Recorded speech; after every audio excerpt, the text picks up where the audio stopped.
বিপদ যখন দরজায় ধাক্কা দেয়, এই গল্পটি আমাদের চোখে আঙুল দিয়ে বুঝিয়ে দেয় কিভাবে প্রত্যেকটা মানুষ আলাদা আলাদাভাবে তাদের বিপত্তির মোকাবেলা করে।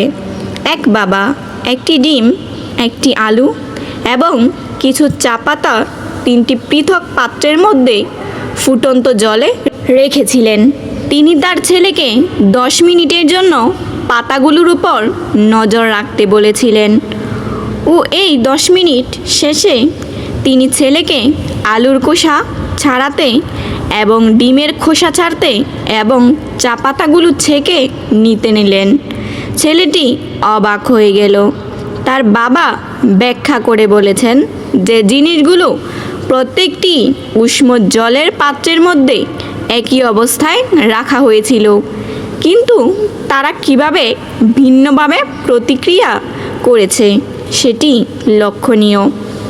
আলু যখন নরম, ডিম তখন কঠিন, আবার চা জলকে পরিবর্তন করে দিয়েছে। প্রত্যেক মানুষই এই দ্রব্যগুলোর মতো ভিন্ন ভিন্ন।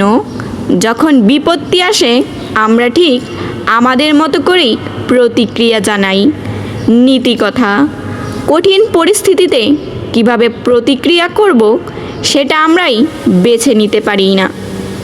জ্ঞানের আলোয় ভুলগুলোকে অভিজ্ঞতায় পরিণত করা সম্ভব, যা জীবনের পরবর্তী পদক্ষেপগুলোকে আরও সুদৃঢ় করে তোলে।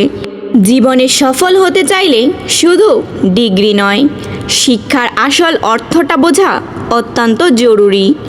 আমরা মনে করি দেশে যত ছেলে পাশ করছে ততই শিক্ষার বিস্তার ঘটছে, কিন্তু এটি সম্পূর্ণ ভুল ধারণা।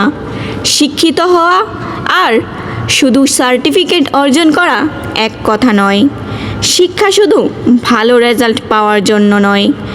এই তিনটি একজন মানুষকে বড় করে তোলে। এক হচ্ছে আচরণ, 2 সততা আর জ্ঞান। কোনো সার্টিফিকেট মানুষকে বড় করে তোলে না, আর নিজেকে ভালো করে গড়ে তোলার জন্য ভালো রেজাল্ট এর পাশাপাশি নিজেকে ভালো মানুষ হিসেবে গড়ে তোলা অত্যন্ত প্রয়োজন।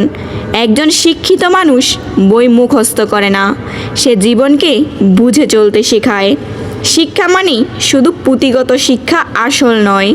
শিক্ষা হচ্ছে ন্যায়নীতি ও আদর্শের পথে চলাকেই শিক্ষা বলে। শিক্ষা অর্জন করা সহজ, কিন্তু প্রকৃত শিক্ষা অর্জন করা সহজ নয়। কিন্তু প্রকৃত শিক্ষা আপনার ব্যবহারে থাকবে। প্রকৃত শিক্ষাগুলো হলো সেটা যেটা তোমাকে অন্যায়ের বিরুদ্ধে আওয়াজ করতে, সত্যের পথে চলতে শেখায়।